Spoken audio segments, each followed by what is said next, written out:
بسم اللہ الرحمن الرحیم۔ اللہم صلی علی محمد و علی آل محمد و بارک وسلم صلی علیہ۔ آج میری گفتگو کا موضوع ہے سچا ایمان والا، کامل ایمان والا۔ تو سچے مومن، کامل ایمان والے کی نشانیاں بتانی ہیں قرآن و حدیث کی روشنی میں۔ اس سے پہلے ایک بات سمجھ لیں کہ سچے اور پکے ایمان والے کے لیے تین چیز ضروری ہوتی ہیں۔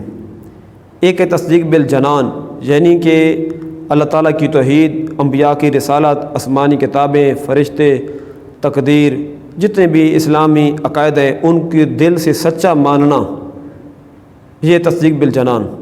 دوسرا رکن ہے اقرار باللسان، زبان کے ساتھ ان ساری چیزوں کا اقرار کرنا، ان کو سچا ماننا۔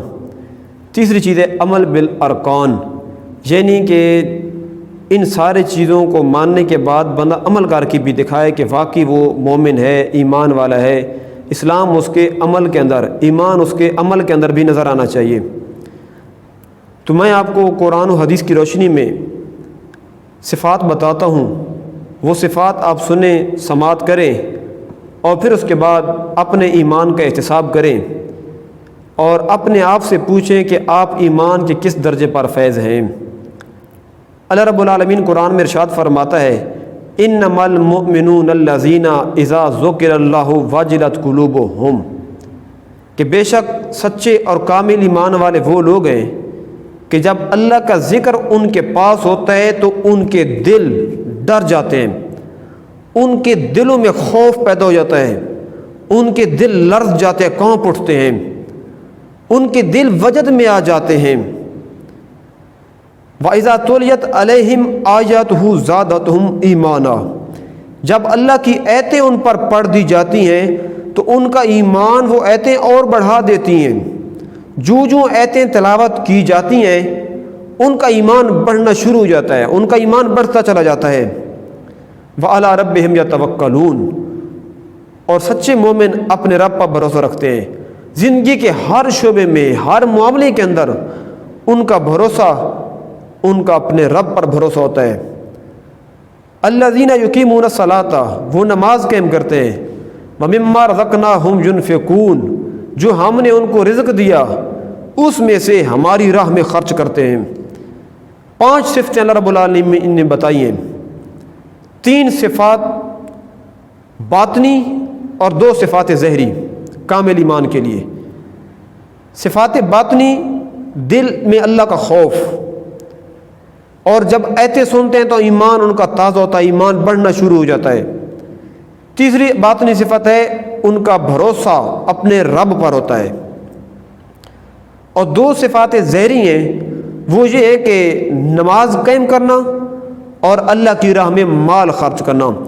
جس کے اندر یہ 5 صفات جمع ہو جائیں، اللہ فرماتا ہے اولئک ھم المؤمنون حقا، فرمایا یہی لوگ سچے اور پکے مومن ہیں۔ پکے اور سچے مومن یہی لوگ ہیں۔ ہوگا کیا؟ اللہ فرماتا ہے کہ ان لوگوں کے لیے ان کے رب کے ہاں کئی بلند درجات ہیں، ومغفرۃ، اور ان کے لیے بخشش بھی ہے، ورزق کریم، اور عزت والا رزق بھی ان کو دیا جاتا ہے۔ اللہ فرماتا ہے جس میں یہ 5 صفات جمع ہو جائیں وہ سچا اور پکا مومن ہے، اور جو سچا اور پکا مومن ہوتا ہے فرمایا اس کے لیے اس کے رب کے ہاں عزت کے کئی درجات ہیں۔ اور پھر اللہ رب العالمین فرماتا ہے مغفرتن، ان کے جتنے گناہ ہوں گے میں سارے گناہوں کو معاف کر دوں گا، انہی کے لیے تو بخشش میں نے رکھی ہے۔ اور آگے اللہ رب العالمین فرماتا ہے ورزق کریم، عزت والا رزق بھی انہی کو دیا جاتا ہے۔ آج ہر بندہ عزت کی روزی چاہتا ہے، عزت کا رزق چاہتا ہے، تو عزت کا رزق، عزت کی روزی کمانے کے لیے یہ 5 صفات اپنے اندر پیدا کر لو، میرا رب تمہیں رزق عطا فرما دے گا۔ اور سورۃ طلاق کے اندر اللہ رب العالمین فرماتا ہے من یتق اللہ یجعل لہ مخرجا، وہ بندہ جو دل کے اندر اپنے رب کا خوف رکھتا ہے، اپنے رب سے ڈرتا ہے، اللہ رب العالمین فرماتا ہے میں اس کے لیے ہر مصیبت سے، ہر پریشانی سے نکلنے کا راستہ بنا دیتا ہوں۔ وَيَرْزُقْهُ مِنْ حَيْثُ لَا يَحْتَسِبُ، میں اپنے بندے کو ایسی جگہ سے رزق عطا فرماتا ہوں جہاں میرے بندے نے گمان بھی نہیں کیا ہوتا، میرے بندے نے وہم بھی نہیں کیا ہوتا، سوچا بھی نہیں ہوتا۔ میرا بندہ جب دل میں خوف رکھتا ہے میرا، ہر معاملے کے اندر میں رب العالمین سے ڈرتا ہے، میں اس بندے کو ہر مصیبت سے، ہر تکلیف سے، ہر پریشانی سے نکلنے کا راستہ بھی بنا دیتا ہوں، اور رزق ایسی جگہ سے دیتا ہوں جہاں میرے بندے نے سوچا بھی نہیں ہوتا۔ اب آپ اسی وقار حدیث پاک سماعت کیجئے۔ میرے نبی کریم صلی اللہ علیہ وآلہ وسلم میں ارشاد فرماتے ہیں، من کانا یؤمن باللہ والیوم الآخر فلیکرم ضیفہ، فرمایا وہ بندہ جو اللہ کو وحدہ لا شریک مانتا ہے، اللہ پر ایمان رکھتا ہے، آخرت کو مانتا ہے، فلیکرم ضیفہ، چاہیے کہ وہ اپنے مہمان کی عزت کرے۔ ومن کانا یؤمن باللہ والیوم الآخر فلیصل رحمہ، فرمایا وہ بندہ جو اللہ کو وحدہ لا شریک مانتا ہے، وہ بندہ جو قیامت کے دن کو مانتا ہے، فرمایا فلیصل رحمہ، وہ اپنے رشتہ داروں کے ساتھ اچھا سلوک کرے۔ ومن کانا یؤمن باللہ والیوم الآخر فلیقل خیرا او لیصمت، فرمایا وہ بندہ جو اللہ کو مانتا ہے، قیامت کو مانتا ہے، وہ بندہ جب بھی گفتگو کرے تو اچھا کلام زبان پہ لائے، عمدہ کلام پیش کرے، اچھی بات کرے۔ اگر یہ نہیں کر سکتا تو فرمایا اول یسمت، جب وہ چپ رہے، اپنے ہونٹ بند کر دے، اپنے ہونٹوں پر تالا لگا کے بیٹھ جائے، کیونکہ بری باتیں کرنے سے خاموشی بہتر ہے، اور خاموشی سے عمدہ اچھی گفتگو، اللہ کا ذکر، نبی صلی اللہ علیہ وسلم کی ذات پہ درود و سلام پڑھنا، یہ بہت اچھی بات ہوتی ہے۔ اب آپ اسی وقار سمجھنا میری بات کو، نبی پاک فرماتے ہیں جو اللہ کو مانتا ہے وہ مہمان کی عزت کرے، جو اللہ کو مانتا ہے وہ رشتہ داروں کے ساتھ اچھا سلوک کرے، جو اللہ کو مانتا ہے تو وہ اچھی بات کرے، عمدہ کلام کرے۔ اگر یہ نہیں کر سکتا تو خاموشی اختیار کرے۔ یہ تھی بخاری کی روایت، اور مسلم کی روایت میں ایک اور لفظ بھی ساتھ شامل ہے، فرمایا من کانا یؤمن باللہ والیوم الآخر فلیکرم جارہ، فرمایا وہ بندہ جو اللہ کو مانتا ہے، آخرت کو مانتا ہے، وہ بندہ اپنے پڑوسی کی بھی عزت کرے۔ ابھی سوچنا، ایمان کی صفت کیا ہے؟ پڑوسیوں کی عزت کرنا، مہمان کی عزت کرنا، رشتہ داروں کے ساتھ اچھا سلوک کرنا، اور چوتھی صفت کیا ہے؟ عمدہ کلام کرنا۔ پانچویں صفت ہے خاموشی اختیار کرنا۔ یہ صفات میرے نبی پاک صلی اللہ علیہ وسلم نے بتائی ہیں۔ آج ہر بندہ اپنے آپ کو مومن تو تصور کرتا ہے، ذرا دیکھے تو صحیح، اللہ کو مانتا ہے، اللہ کے رسول کو مانتا ہے، قیامت کو مانتا ہے۔ جب اللہ کو مانتا ہے اور قیامت کو مانتا ہے، قیامت کے دن جا کے اللہ کو حساب دینا ہے، تو دیکھے وہ کیا کر رہا ہے، کون سے اعمال کر رہا ہے۔ اور ایک اور حدیث پاک ہے، اس میں میرے نبی پاک صلی اللہ علیہ وآلہ وسلم ارشاد فرماتے ہیں، یہ مسلم شریف کی روایت ہے، میرے آقا فرماتے ہیں من رأى منکم منکرا فلیغیرہ بیدہ، وہ بندہ جو تم میں سے برائی کو دیکھے، وہ برائی کو اپنے ہاتھ سے روکے، اپنی پاور استعمال کرے، طاقت استعمال کر کے ایک برائی کو روکے، برائی کا کلا کما کر دے، اس کی جڑیں نکال کے رکھ دے۔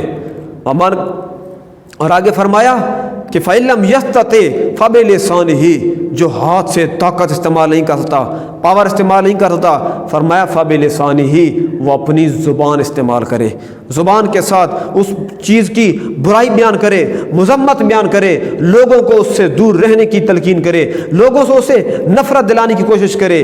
فَإِلَّمْ يَسْتَطِعْ فَبِقَلْبِهِ، اور وہ بندہ جو زبان کے ساتھ بھی برائی کو بیان نہیں کر سکتا، برائی کے خلاف نہیں بول سکتا، میرے آقا فرماتے ہیں وہ دل کے ساتھ اس برائی کو بدلے، اللہ کی بارگاہ میں دعائیں مانگے، اور اس برائی کو دل میں برا مانے، اور برائی کرنے والوں سے دور رہے، برائی کرنے والوں سے نفرت کرے، برائی کرنے والوں سے محبت نہ کرے، نفرت اس کے دل میں ہو، برائی سے بھی نفرت ہو، برے کام کرنے والوں سے بھی نفرت ہو۔ وَذَلِكَ أَضْعَفُ الْإِيمَانِ، میرے آقا فرماتے ہیں یہ ایمان کا کمزور ترین درجہ ہے۔ ایمان کا سب سے کمزور ترین درجہ کیا ہے؟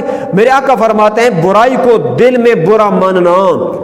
ابھی اپنے اعمال پہ توجہ کرنا، میں اپنے اعمال کو سوچتا ہوں، آپ اپنے اعمال کو سوچئے، دوسروں کی طرف توجہ نہ کیجئے۔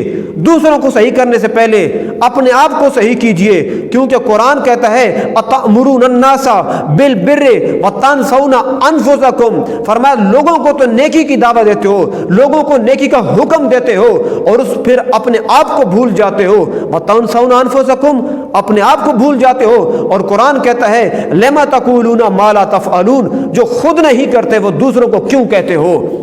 آج ہمارے معاشرے کے اندر یہی صورتحال ہے، دوسروں کو ٹھیک کرنے کی کوشش میں لگے رہتے ہیں، دوسروں پر تنقید کرتے رہتے ہیں، اپنے پر کوئی تنقید نہیں کرتا۔ میں اپنے پر تنقید کرتا ہوں، آپ اپنے پر تنقید کیجئے۔ یہ تقریر پوری سنیے اور سمجھیے اور اپنے اندر تبدیلی لائیے، اپنے اندر اصلاح کیجئے، تزکیہ نفس کیجئے۔ میرے آقا فرماتے ہیں دل میں برائی کو برا سمجھنا ایمان کا کمزور ترین درجہ ہے۔ تو جو لوگ دل میں برائی کو برا نہیں مانتے بلکہ بڑی مزے سے برائی کرتے ہیں، برائی کرنے والوں کے ساتھ بیٹھتے ہیں، برائی کو انجوائے کرتے ہیں، برائی کرنے والوں کے ساتھ مل بیٹھتے ہیں، وہ ذرا تصور کریں ان کا ایمان کیا ہوگا۔ جو دل میں برا مانے، میرے آقا فرماتا ہے یہ ایمان کا کمزور ترین درجہ ہے۔ تو جو دل کے اندر ہی برائی کو برا نہ مانے اس کا ایمان کہاں ہوگا۔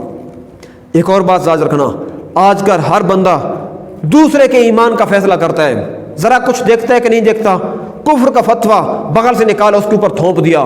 میرے آقا کریم صلی اللہ علیہ وآلہ وسلم فرماتے ہیں جس بندے نے اپنے کسی مسلمان بھائی کو کہا یا کافرو، اے کافر، کافر کہہ دیا، فرمایا ان دونوں میں سے ایک ضرور کافر ہوگا۔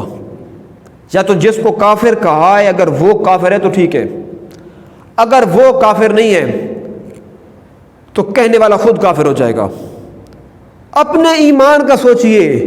آج ہمارے معاشرے میں بڑے مزے کی بات کی جاتی ہے یہ یہودی ہے، یہ تو پکا کراڑ ہے، اس طرح کی باتیں بول دیتی، یہ بالکل ہندو ہے، ذرا غصہ میں آ گیا اس طرح کی باتیں کرنا شروع کر دی، یہ بے ایمان ہے۔ بے ایمان کا مطلب کیا ہوتا ہے؟ اس کا ایمان نہیں ہے۔ تو جس کا ایمان نہیں ہوتا وہ کون ہوتا ہے؟ وہ تو کافر ہوتا ہے۔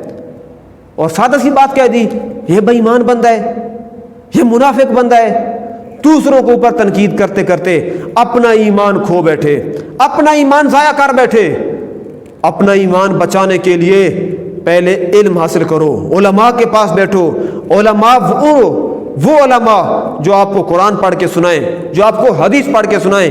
جتنی باتیں میں نے کی ہیں یہ ساری باتوں کا میں ذمہ دار ہوں اور ساری باتوں کا حوالہ میں سامنے پیش کر رہا ہوں۔ یہ آپ دیکھتے جائیے، پڑھتے جائیے اور خود قرآن کھول کے دیکھیے، حدیث مبارکہ کھول کے دیکھیے، آپ کو خود اندازہ ہو جائے گا۔ اب آپ ذی وقار اللہ سے دعا ہے اللہ تعالی ہم سب کو سمجھنے کی، عمل کرنے کی توفیق عطا فرمائے۔ اللہ تعالی ہمیں ایمان پہ زندہ رکھے اور ایمان پہ موت عطا فرمائے۔